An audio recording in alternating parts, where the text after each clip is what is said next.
Përshëndetje, mirë se vini në Plaku Plus. Çfarë do të thotë treshin në katror? Do të thotë shumëzo treshin me vetveten. 2 herë. Pra, 3 herë 3 bën 9. Treshi në katror do të thotë sipërfaqja e një katrori me brinj 3. Pra, 9 njësi katrore.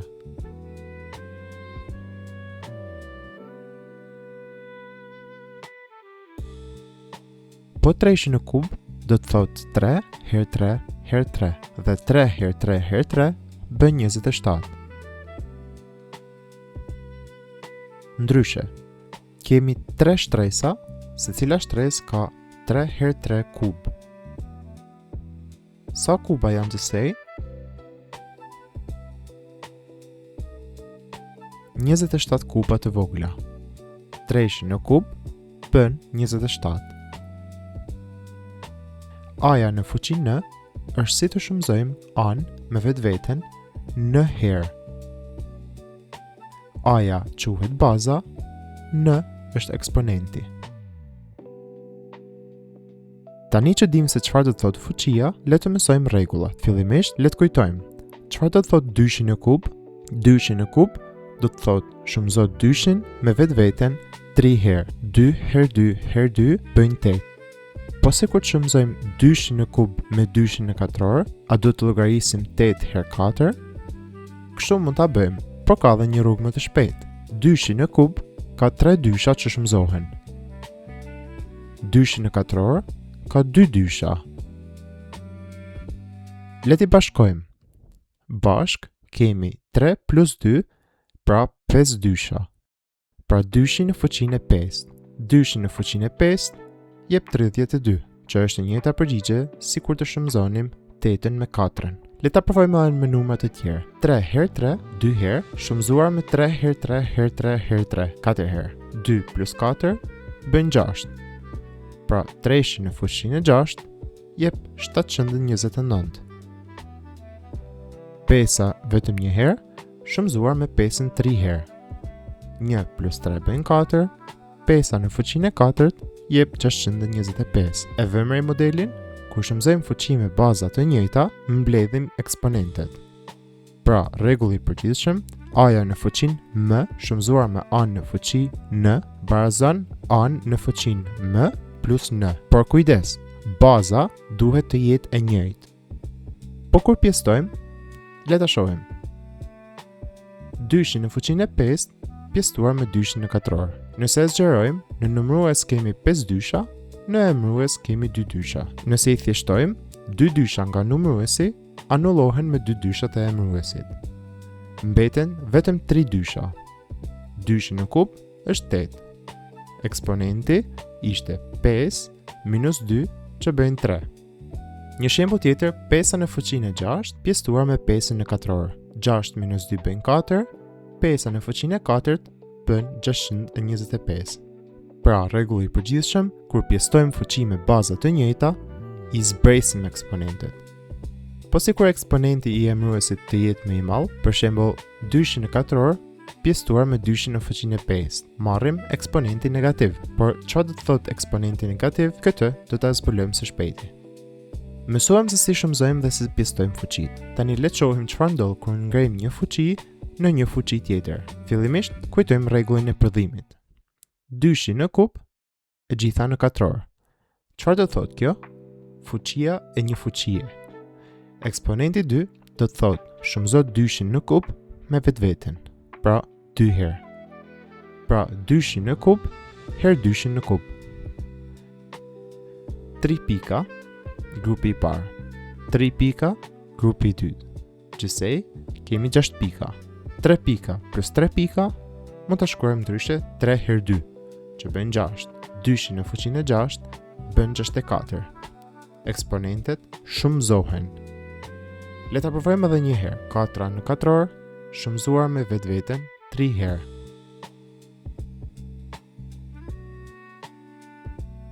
Dy plus 2 plus 2 është 2 herë 3, që bën 6. 4 në fuqinë e 6 bën 4096. Rregulli i përgjithshëm është që kur kemi fuqinë e një fuqie, shumëzojmë eksponentet. Po kur kemi prodhim brenda klapave, le ta shohim me numra. 2 herë 3 e gjitha në katror. Rruga e parë është që shumëzojmë brenda. 2 herë 3 bën 6 dhe pastaj 6 e ngrejmë në katror, që bën 36. Rruga e dytë dhe më e shpejtë është të fuqizojmë secilin veçmas. 2 në katror bën 4, 3 në katror bën 9, 4 herë 9 bën 36, që është një njëjta përgjigje. Pra, mund ta shpërndajmë eksponentin tek secili faktor kur kemi shumëzim. Shikoni se pse funksionon. 2 herë 3 në katror do të thotë 2 herë 3 shumëzuar me 2 herë 3. Nëse i grupojmë 2-shat bashkë dhe 3-shat bashkë, marrim 2 në katror herë 3 në katror. Si rregull i përgjithshëm, fuqia e një prodhimi është një lloj si prodhimi i fuqive. Për thyesat, kujtojmë, kur shumëzojmë thyesa, shumëzojmë numëruesit dhe emëruesit veç e veç. Le ta provojmë me 2/3 e gjitha në katror. Do të thotë 2/3 shumëzuar me vetveten 2 herë. Shumëzojmë numëruesit, 2 herë 2 bën 4, emëruesit 3 herë 3 bën 9, pra 4 të 9. Një lloj si të llogarisim 2 në katror mbi 3 në katror. Edhe një shembull tjetër. 3 të 5 e gjitha në kub. 3 në kub bën 27, 5 në kub 125. Pra, 27 mbi 125. Rregulli është që fuqia e një herësit është sikur të fuqizojmë numëruesin dhe emëruesin veçmas. Një lloj si të prodhimi. Një përmbledhje të gjithë rregullave. Kur kemi fuqinë e një fuqie, shumëzojmë eksponentet. Kur kemi fuqinë e një prodhimi, e shpërndajmë eksponentin. Kur kemi fuqinë e një herësi, një lloj si të prodhimi, ja japim fuqinë numëruesit edhe emëruesit. Kemi mësuar 5 rregulla deri tani, por çfarë ndodh kur eksponenti arrin në 0? A bëhet edhe numri 0? Jo. Le të zbulojmë përmes rastit. Kemi dy shembuj, me bazën 2 në të majtë dhe me bazën 3 në të djathtë. Çdo herë që eksponenti zbret me 1, ne pjestojmë me bazën. Pra, pjestojmë në çdo hap me 2 në të majtë dhe në çdo hap me 3 në të djathtë.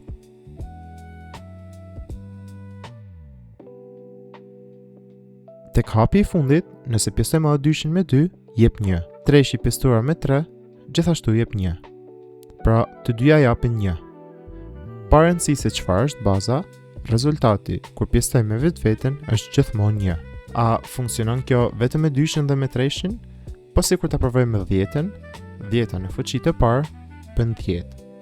10-a në fuqi të 0 është 10-a pjestuar me 10-ën që jep 1. Pra, edhe kjo funksionon. Prandaj, kemi rregullin e përgjithshëm që çdo numër i ndryshëm nga 0 në fuqinë e 0 jep 1. Gjithmonë. Numrat negativ në eksponent. Si mund të shumëzosh diçka -1 herë ose -3 herë? Kjo nuk ka të bëjë me shumëzimin, ka të bëjë me rastin. Le ta ndjekim rastin. Shikojmë fuqitë e dyshit në boshtin numerik. 1, 2, 4, 8, 16. Çdo herë dyfishohet. Vazhdojmë me rastin e njëjtë, por tani zpresim nën 0. 2 në fuqinë -1, rasti vazhdon. Pjestojmë prap me 2. 1 pjestuar me 2 është gjysma. 1/4 dhe 1/8. Secili hap është gjysma së mëparshmit. Eksponenti negativ do të thotë 1 mbi bazën në fuqinë pozitive. Pra e kthejmë në thyes. Shembull, 5 në fuqinë e -3 është 1 mbi 5 në fuqinë e 3, që është 1/125. Tani që kemi mësuar edhe eksponentin 0 dhe negativ, le të mbledhim të gjitha 7 rregullat në një vend. Grupi i parë, rregullat e shumëzimit dhe pjestimit. Rregulli i parë është që kur shumëzojmë dy fuqi me bazë të njëjtë, i mbledhim eksponentet. Dhe rregulli i dytë që kur pjestojmë, i zbresim eksponentet. Grupi i dytë janë rregullat e fuqisë së fuqisë. Vazhdojmë me rregullin e tretë. Fuqia e fuqisë është sikur të shumëzojmë eksponentet. Fuqia shpërndahet tek prodhimi dhe gjithashtu tek thyesat. Grupi i tretë janë rregullat speciale, si eksponenti 0 dhe negativ. çdo numër që nuk është 0 në fuqinë e 0 jep 1. Eksponenti negativ kthen numrin në thyes. Dhe ja ku kemi 7 rregullat e fuqive, të gjitha në një vend. Mbajini mend sepse do t'i përdorni gjithmonë. Tani dim 7 rregullat e fuqive. Por fuqitë e kanë edhe një të kundërt, që janë rrënjët. Le të fillojmë. Dim që 3 në katror është 9. Po sikur dikush na pyet, cili numër ku ngrihet në katror jep 9 dhe na duhet të shkojmë mbrapsht. Cili numër shumëzuar me vetveten jep 9. Kemi një katror me një sipërfaqe 9. Sa është brinja e këtij katrori? Kjo pyetje quhet rrënja katrore. Rrënja katrore duket si e kundërta e katrorit dhe pikërisht kjo është. Nga 3 e ngrim në katror marrim 9. Nga 9 marrim rrënjën katrore të 9-s dhe kthehemi tek 3. Pra e kundërta. Rrënja katrore e 9-s është 3, sepse 3 në katror jep 9. Rrënja katrore e 16-s është 4, sepse 4 në katror jep 16-ën. Përveç rrënjës katrore, kemi edhe rrënjë të tjera. Rrënja kube. 2 në kub jep 8. Tani, cili numër shumëzuar me vetveten 3 herë jep 8-ën? Rrënja kube e 8-s është 2, sepse 2 në kub jep 8-ën. Treguesi tregon sa herë duhet ta shumëzojmë numrin me vetveten dhe nën rrënjori është numri brenda simbolit, pra numri nën rrënjë. Rrënja me tregues n e një numri a është ai numër b që kur e ngrim në fuqinë n jep an. Rrënja kube e 27-s është 3. Rrënja kube e 64-shit është 4. Rrënja e 4 e 81-shit është 3. Kontrolloni se cilin shembull duke ngritur përgjigjen në fuqi.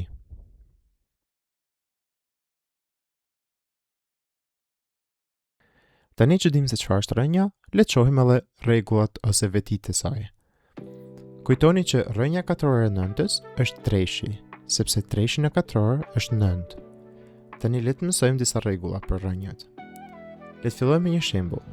Rrënja katrore e 4-shit herë 9. Si mund të llogarisim këtë? Rruga A është që 4 herë 9 jep 36 dhe rrënja e 36-s është 6. Rruga B është që rrënja e 4-s herë rrënja e 9-s është 2 herë 3 që jep 6, pra një lloj. Pra rregulli i parë është që rrënja e një prodhimi është një lloj si prodhimi i rrënjëve. A funksionon kjo edhe me pjesëtimin? Rregulli i dytë është që rrënja e një herësi është herësi i rrënjëve. Pra këto rregulla janë shumë të ngjashme me rregullat e fuqive. Shembull, rrënja katrore e 49 e 4-s jep rrënjën e 49-s mbi rrënjën e 4-s. Rrënja e 49-s është 7, rrënja e 4-s është 2, përgjigja 7/2. Rrënja e rrënjës është e ngjashme si fuqia e fuqisë. Le ta shohim me shembull. Rrënja katrore e rrënjës katrore të 16-s. Fillimisht brenda, rrënja e 16-s është 4, pastaj jashtë, rrënja e 4-s është 2. Pra, rrënja e 4 e 16-s është 2, sepse 2 në fuqi të 4 është 16. Pra, për rrënjën brenda rrënjës, duhet thjesht të shumëzojmë indekset, pra treguesit. Rrënja me tregues n e as në fuqi m është a-ja në fuqi m mbi n.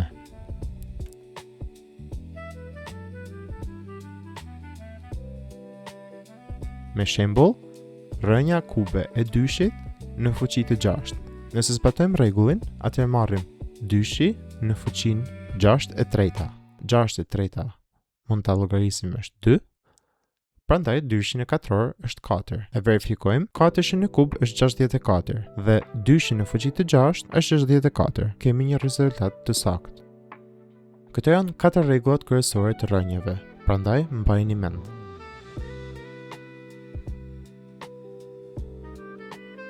Dim që a-ja në fuqi 1/2 është rënja katrore e a-s, dhe a-ja në fuqi 1/3 është rënja kube e a-s. A-ja në fuqi 1/n është rënja e nët e a-s. Po a-ja në fuqi 2/3 si eksponent, si funksionon kjo? M mbi n do të thot ngrije në fuqi m dhe pastaj me rënjën nët, ose anasjellas. Formula kyçe është që a-ja në fuqi m mbi n është rënja e nët e a-s në fuqi m, që është njëjta si rënja e nët e a-s e gjitha pastaj në fuqi m. Kemi dy rrugë për të llogaritur a-n në fuqi m mbi n. Të dyja rrugët japin të njëjtin rezultat.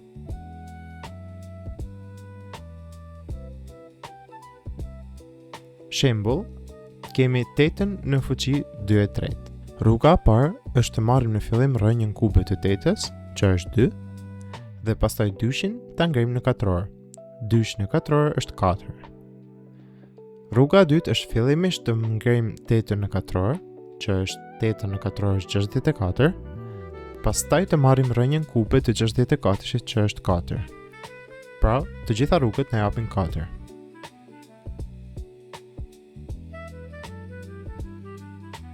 Nëse rënja na jep një numër të thjeshtë, atëherë fillojmë me rënjën. Siç pam, rënja kube e 8-s është 2, pastaj 2 në katror është 4. Por kur shohim se fuqia është më thjesht për të llogaritur, atëherë marrim për shembull 4 në fuqi 3/2 është 4 në kub, që jep 64, dhe rënja e 64-shit është 8. Tani një rast më i ndërlikuar. 27 në fuqi minus 1/3. Minus do të thotë 1 mbi. Pra, 1 mbi 27 në fuqi 1/3.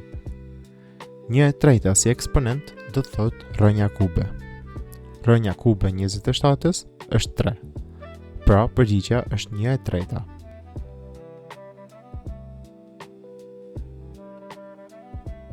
Mësuam eksponentet thjesor. Tani, le të mësojmë se si të thjeshtojmë shprehjet me rënjë. Pse duam të thjeshtojmë shprehjet me rënjë? Sepse 5 herë rënja e 2-shit është më thjesht për të lexuar dhe për të kuptuar dhe për të llogaritur se sa rënja e 50-s. Nëse kujtojmë, rënja e a herë b-s është rënja e a-s herë rënjën e b-s. Dhe kjo na lejon ne të nxjerrim faktor nga rënja. Për shembull, kemi rënjën e 50-s. Nëse duam të thjeshtojmë rënjën katrore të 50-s, si e gjejmë se cilin faktor duhet të nxjerrim? Fillimisht duhet të gjejmë katrorin e plot më të madh që ndodhet brenda numrit. 50-a është 25 herë 2. 25-a është 5-a në katror. Dhe ky për shembull është një katror i plot. Pra, rënja e 50-s është rënja e 5-s në katror herë 2. Nëse i ndajmë rënjët, marrim rënja e 5-s në katror herë rënjën e 2-shit. Rënja e 5-s në katror është 5. Pra, rënja e 50-s është 5-a herë rënjën e 2-shit. 3 mol plus 5 mol japin 8 mol, që është krejt e thjesht. Një lloj është me rënjët. 3 rënjë të 2-shit plus 5 rënjë të 2-shit. Rënja e 2-shit luan rolin e mollës. 3 plus 5 është 8. 8 herë rënja e 2-shit. Shembulli kombinuar. Rënja e 12-s plus rënjën e 27-s nuk mund t'i mbledhim drejt për drejt. Rënja e 12-s është 12-a 4 herë 3, rënja e 4-shit është 2. Pra, rënja e 12-s është 2 herë rënja e 3-shit. Vazhdojmë me rënjën e 27-s. 27-a është 9 herë 3. Rënja e 9-s 3. Pra, rënja e 27-s është 3 herë rënja e 3-shit. Tani kemi 2 herë rënja e 3-shit plus 3 herë rënja e 3-shit. Kemi 2 plus 3 herë rënja e 3-shit, si shembulli me mollet, që jep 5 herë rënja e 3-shit.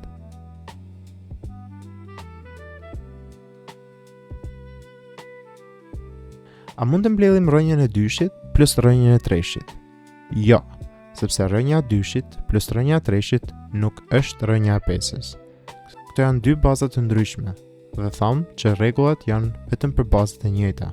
Rrënja e dyshit është afërsisht 1.41. Rrënja e treshit është afërsisht 1.73. Shuma atyre është afërsisht 3.15. Ndërsa rrënja e pesës, për shembull, është vetëm 2.24. Pra 3.15 nuk është njëlloj si 2.24 dhe kjo ka një diferencë shumë të madhe. Pra, pam vizualisht që rrënja e dyshit plus rrënja e treshit nuk është rrënja e pesës. Sepse rrënja nuk shpendohet mbi mbledhjen, shpendohet vetëm mbi shumëzimin dhe mbi pjesëtimin, pra mbi thyesat.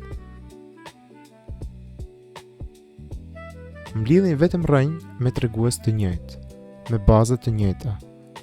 Si për shembull 3 herë rrënja e dyshit plus 5 herë rrënja e dyshit, që ishte 8 herë rrënja e dyshit. Tani, dim të thjeshtojmë rrënjët. Por çfarë bëjmë kur rrënja është në emërues? Kjo quhet racionalizim. Imagjinoni një peshore. Nëse shtoni peshë të njëjtë në të dyja anet, pesha mbetet e balancuar. E njëjta gjë ndodh me thyesat. Nëse shumëzojmë sipër edhe poshtë me të njëjtën gjë, thyesa nuk ndryshon. Kur shumëzojmë një thyes me 1, thyesa mbetet e njëjtë. Edhe rrënja e dyshit mbi rrënjën e dyshit prap është 1. Pra nëse shumëzojmë sipër edhe poshtë me rrënjën e dyshit, thyesa mbetet e njëjtë. Pse duam zakonisht ta heqim rrënjën nga emëruesi? Sepse kjo është një trajt standarde, më e lehtë për të krahasuar dhe për të llogaritur. Dhe nëse duam të racionalizojmë 1 mbi rrënjën e dyshit, shumëzojmë sipër edhe poshtë me rrënjën e dyshit. Sepse rrënja e dyshit mbi rrënjën e dyshit jep 1, pra nuk e ndryshojmë thyesin. Sipër 1 herë rrënjën e dyshit jep rrënjën e dyshit. Poshtë kemi rrënja e dyshit herë rrënja e dyshit, që është rrënja e dyshit në katror, siç e bëm më parë, jep 2. Pra, rrënja u zhduk në emërues. Nëse kujtojmë formulën a plus b herë a minus b, a-ja në katror minus b në katror. Kjo quhet diferenca e katrorëve, që do ta shohim edhe në videot e ardhshme.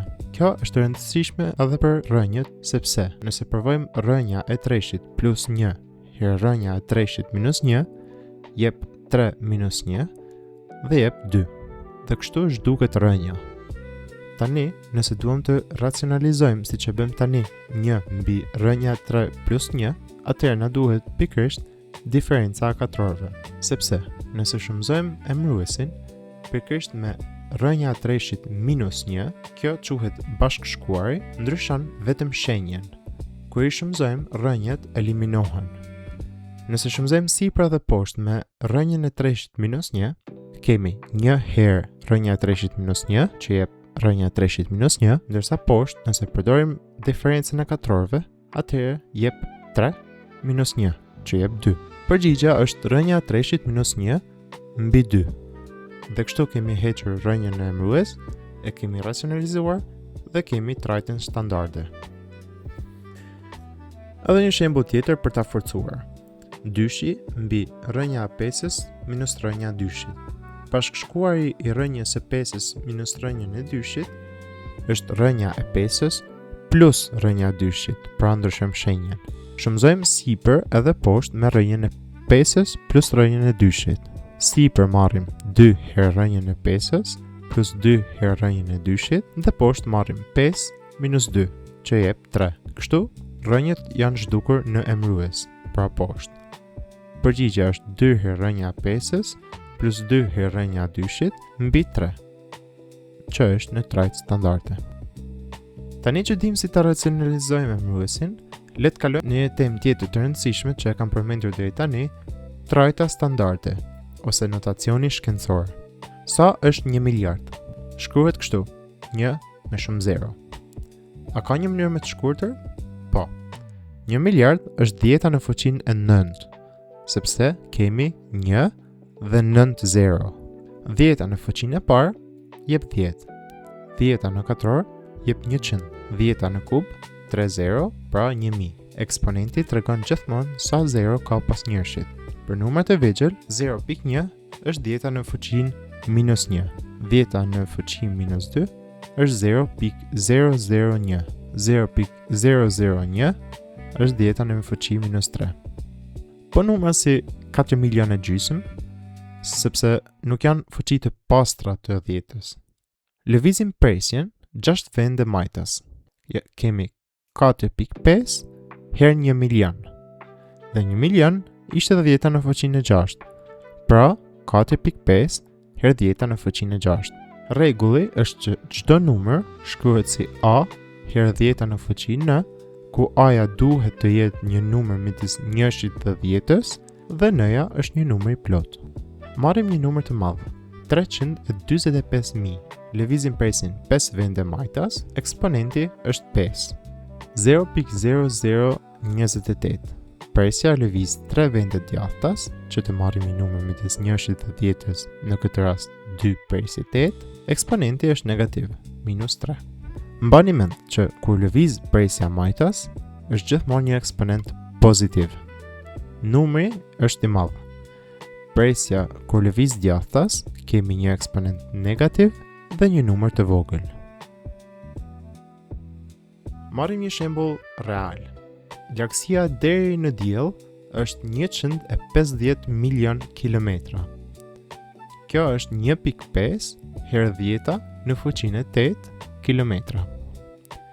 Madhësia e një atomi, që është shumë i vogël, është rreth 10 në fuqinë -10 metra, pra 0.00001. Dhe këtu shohim se si trajta standarde i bën numrat lehtësisht të lexueshëm. Një ushtrim. Sa shifra ka 2 në fuqinë e 20 herë 5 në fuqinë e 23? E ndajmë. 5 në fuqinë e 23 është 5 në fuqinë e 20 herë 5 në kub. 2 herë 5 bën 10, pra 10 në fuqinë e 20. Dhe 5 në kub është 125. 125 herë 10 në fuqinë e 20 në trajtë standarde është 1.25 herë 10 në fuqinë e 22. Pra, numri ka 23 shifra, që është direkt eksponenti 22 plus një shifër që ka 1.25 vetë.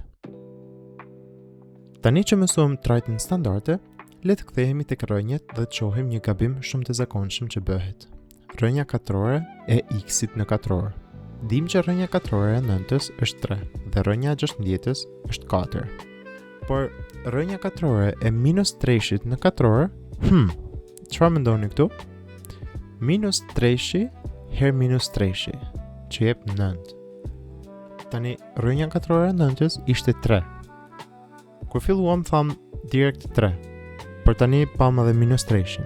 Pra rrënja katrore e x-it në katror nuk jep gjithmonë x-in.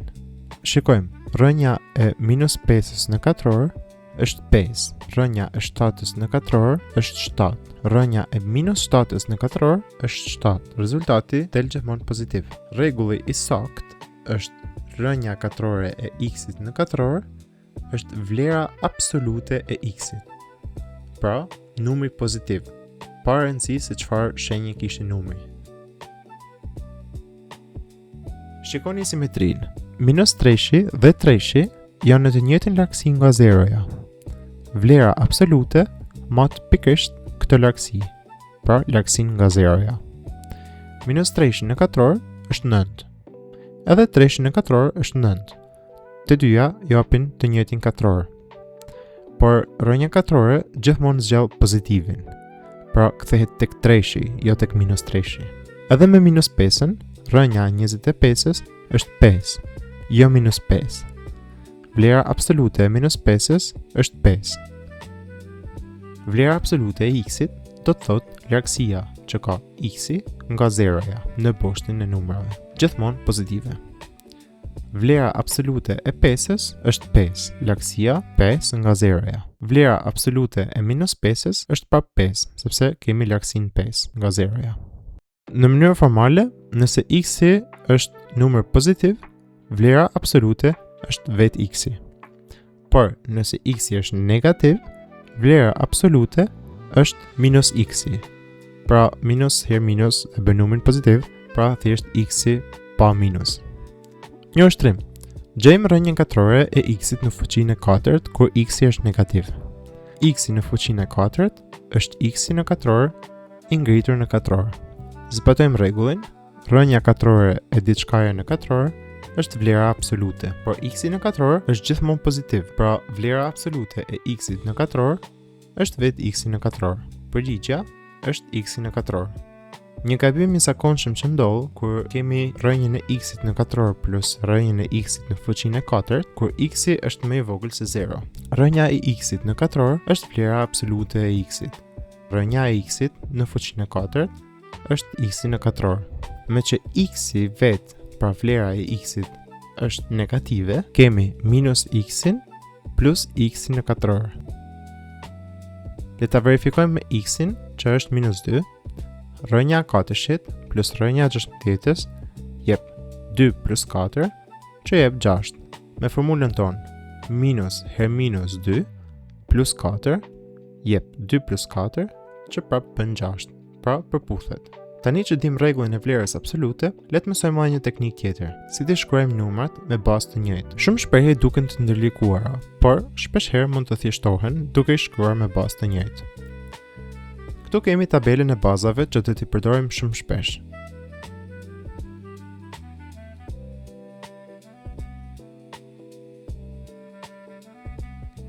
Këto janë thjesht disa numra të zakonshëm. Është mirë që të mbajmë mend këto, sepse i hasim në shumë ushtrime. Teta është 2 her 4 dhe 4 është 2 her 2. Pra, teta është 2 her 2 her 2. Kështu provuam vizualisht që teta është 2 në kub. Por pse kemi nevojë që bazat të jenë një lloj? Sepse me bazat një lloj, për shembull, mund të mbledhim ose të zbresim eksponentët kur kemi shumëzime ose thyesa vetëm kur bazat përputhen. A-ja në fuqinë m her a në fuqi të n është a-ja në fuqi m plus n. Nëse provojmë, thjeshtojmë tetën në kub her 4 në katror. Teta ishte 2 në kub. 4 ishte 2 në katror. Nëse i zëvendësojmë, marrim 3 her 3 që bën 9 dhe 2 her 2 që bën 4. Tani bazat janë një lloj, mbledhim eksponentet 9 plus 4 13. Pra, përgjigjja është thjesht 2 në fuqinë e 13. Nëse kemi për shembull 2x minus 3y është e barabartë me 3 dhe duam të gjejmë 4 në fuqi x pjesëtuar me 8 në fuqi y. Duket komplikuar, por është shumë e thjeshtë. 4 është 2 në katror. Teta është 2 në kub. Pra, 2 në fuqi 2x mbi 2 në fuqi 3y. Zbresim eksponentet që jep 2 në fuqi 2x minus 3y. Thamë që 2x minus 3y ishte 3. Pra, 2 në kub është 8. Dhe kjo është edhe përgjigja. Një shembull tjetër, 27 në fuqi x minus 1 her 9 në fuqi x bëjnë 3. 27 dim që është 3 në kub. 9 dim që është 3 në katror. 3 është 3 në fuqi 1. Dhe kështu mund të shkruajmë gjithçka me bazën 3. Fuqia e fuqisë do të thotë që shumëzojmë eksponentet. Pra, atë që është brenda në klapa. Hapim klapat. 3x minus 3. Pastaj mbledhim me 2x.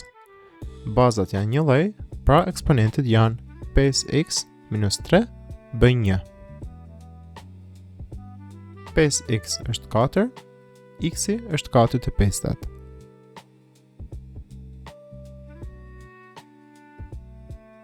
Një truk i dobishëm është që a-ja në katror minus b në katror është a plus b her a minus b. Kjo është diferenca e katrorëve. Për shembull, sa është 18 në katror minus 17 në katror? Pa llogaritur.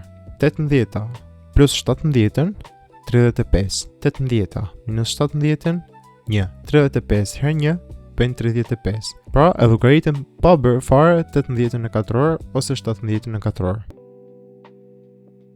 Diçka e rëndësishme që matematika nuk mësohet duke parë, por mësohet duke bërë. Te këto video duhet të ndalen në çdo koncept të shkruar me laps në letër dhe pastaj të shihen 2 ose 3 herë.